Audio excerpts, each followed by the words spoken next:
ein bisschen unrund im Leerlauf. Ich kenne überhaupt keinen Leerlauf.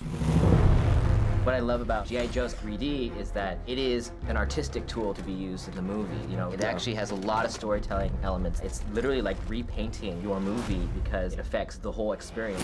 And so we had a great time converting G.I. Joe. Action!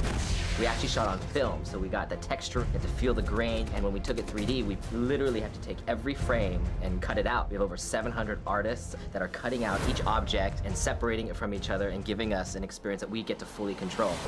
There's an extraordinary scene that we spent probably more time than any scene in the movie on, which was our ninja fight on the side of the Himalayan mountains. And it stands up against any action picture. You're thousands of feet up off the ground, so it really accentuates the experience of 3D. So that scene in particular is one that everybody's going to talk about. There are shots where they jump off this bridge, and it's a great shot in 2D, it's awesome. But in 3D, your body literally like jolts a bit. You get that vertigo feeling. That was a surprise to me. If you're afraid of heights, that's definitely a shot where you're going to go like, whoa. Exactly.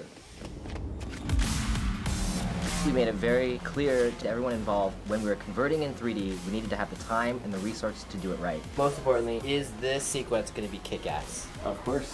Perfect. It is very akin to an animation process or a visual effects process in that you do iterations. You can push the length of a space, or you can push together the proximity of the characters. But every time you do something, there's a counter reaction somewhere else in the frame. So any one frame might go through 20, 30, 40 iterations. Yeah. And we sat there watching every frame of our movie, bit by bit, 24 frames per second, 100 times. Yeah.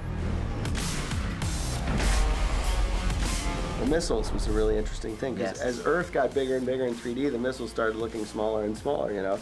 So then we're like, well, that's not the right thing, because hell on earth is about to occur with these missiles. They got to have some scale. And John had this idea of taking the missile outside the frame, really. And so as an audience, you're sitting there, and the missile sort of goes right over your head and face.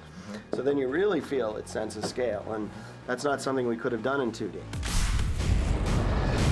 Every little thing we're discovering dictates other things, like sound. Like suddenly when you have the thing coming up from this side of your head, now sound gets an idea, like, oh, we can make that thing fly right by your ear. What was so stunning for me was how much the technology has improved. You know, conversion got a bad name at one point in time, but it's a totally different ballgame now. The technology has gotten that good. The 3D experience has been a really amazing experience. We're a wide world adventure that takes you from the mountains of Himalayas to Japan, Washington, D.C., to desert in Pakistan. We really wanted to engulf the audience of our world. And with this control, dimensionalizing it, when the audience sees the movie, they'll feel that adventure. They'll feel like, wow, we just traveled around the world with the G.I. Joes. G.I. Joes aren't these little things on your bedroom floor. They're bigger than life. The Rock is right in front of you. Bruce Willis is right by your side.